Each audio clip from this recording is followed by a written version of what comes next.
watching Hazy_Faded. And this is Cass. Most people, when creating a world, don't really edit the seed, and to the people who do, they probably look up the best seeds online just so they have a really cool world.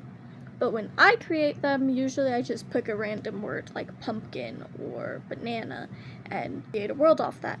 That way, if I do want to make a world with the same seed again, I don't have to memorize numbers, I can just type in pumpkin or banana. But today, we're doing that with different creators. So I'm gonna take 4 creators who I find really cool, and we're gonna see how worlds are and if they're good or bad. I'm gonna be rating them off of 3 points and then my own personal rating. First point is just speedrunnability. If you spawn in this world, would you be able to speedrun it easily? Would you be able to beat the game? The second point is the map. Does the map and the spawn area look cool? The third point is general survivability or buildability. Can you survive and live in this world? Would it be a good environment to live in? Would you be able to get resources and progress through the game enough? And then obviously my personal score. Would I personally want to live in this world? Do I think it's a good world to live in? Do I think it's good? Starting off, we have Apokuna. Apokuna's seed actually looked pretty boring at first. It was just a plain island with one singular tree. But then as I started exploring more and filling out the map, I found out that this island actually is the secret to everything, because we have a jungle biome, a dark oak biome, an acacia biome, and then a giant mountain biome that has a snow icy area, and it has cherry blossoms. So apparently Apo's seed is just, if you want all the wood types, go look at him.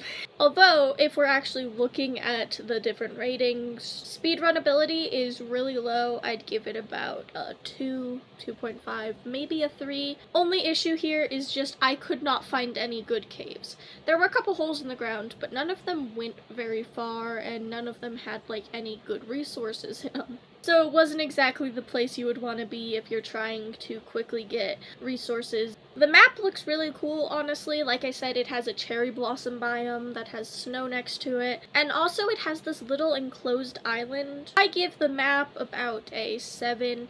I don't like the fact that a lot of it's island-based, or any of the big areas are mountains rather than like a flat area, but it's still pretty cool overall.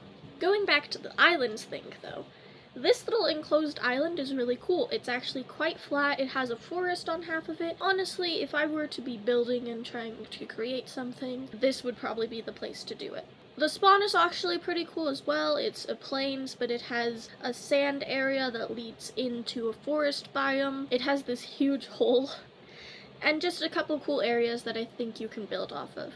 The cherry blossom and the acacia area didn't seem that worth it to try and build in, just because they kind of were both mountainy and a bit bumpy. Overall, I give the buildability score about an 8. But because we don't get resources like iron or anything easily, then it's kind of hard to like this world as a whole or want to build in this world. My overall rating, I give it about an 8 as well. Generally, like I said, as though unless I wanted to specifically build with all the different wood types, maybe this would be the place for me. But overall, it's not the best. The next person I decided to do was Roscumber, and her world is insane because we spawn in a basic forest biome. Then you climb the hill in front of you, and there's a village that goes down the other side of the hill. Going farther in, you reach this another massive hill, but on top of this massive hill,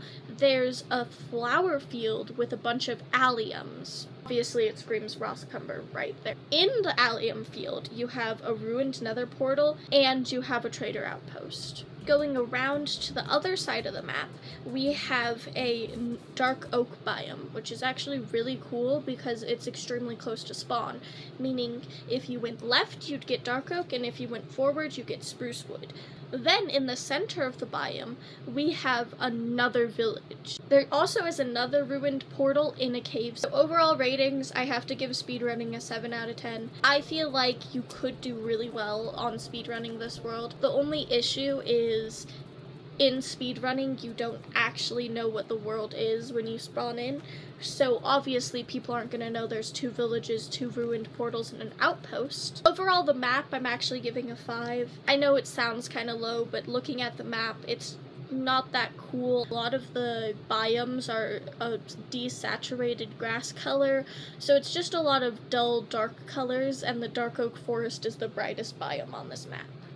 I'm going to give building a 9, mostly because there are a lot of biomes on here that are just a bunch of massive hills. Though, overall for my score, I give it a 10 out of 10.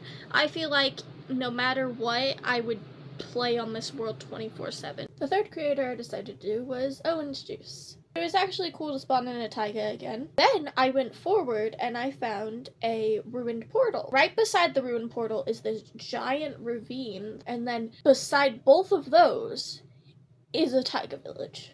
I kept exploring the world, and there was an ocean biome. I didn't see anything big in the ocean, but I found another village. So, apparently Owen's World is the best one for speedrunning, and I think speedrunning for Owen's World gets a 9 out of 10, just because there is the chance that the village doesn't have anything good, the ravine doesn't have anything good, or the ruined portal can't be completed easily. I think that the map probably gets like 7. I don't think it's the coolest map because a lot of it's one-sided. Building-wise, I feel like this one is very annoying to build on. We have a lot of taiga biomes, and we have a lot of super tall trees that are annoying to cut down. And then when we don't have tall trees, we have quite a few hills, or just a lot of forest biome, or ocean biome. So I think I'm going to give building 3, 4 maybe. Probably not going to be easy to build anything cool on. Personally, my score for this area, just because of the beginning spawn, I feel like I'd probably play on this quite often, so I think I'm going to give it about a 6.5. It's a really good spawn area, and just a interesting layout. The next creator I decided to do was Scott's Major, and his world was cool because it had a desert, which we hadn't seen in any of the previous worlds, but then it also had a mesa, which mesas are just rare for me to find.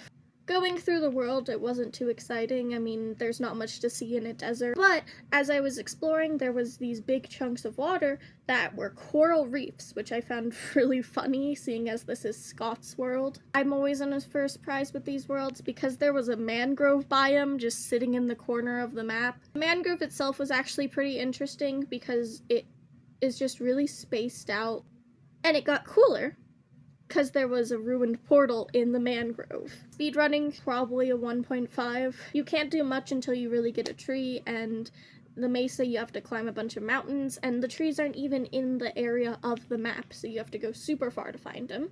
In the mangrove, it's super far across water and the desert, so there's not really a chance of getting there quick enough. I feel like the survivability is also pretty low. If you can get out of the desert or the mesa and across the reef and find the mangrove, you might have a chance, but also the issue here is that a lot of the building area is desert and mesa. I'm giving that one a 4. The map, I think I want to give it a 5 just because a lot of the coolness of this map is just the mangrove. Overall, I think my score is also going to be a 5. I just don't think that there's much fun to this map. So obviously Ross had to win, right? Her world was insane. But in actuality, Owen won the speedrunning category. He got a 9, which makes sense. His world had a lot of things that were really close together and almost perfect if you wanted to speedrun. Ross did win the building category. I feel like if I built in there, I'd probably end up building in the alien biome. And then Apo ended up winning the map category. Technically, he tied for Owen with 7 both, but I'm going to give it to Apo just because his world was definitely one of the cooler ones when it came to the map, but it didn't have a lot of other things like resources or general survivability. And then Scott lost it all. He got the worst score out of everything. I'm still impressed by Ross's world, but I digress. If you have any creators you think would be really cool to see in a video, go ahead and comment them down below and I'll take a look at their worlds. Also, feel free to subscribe and like the video if you enjoyed watching this or it was interesting at all.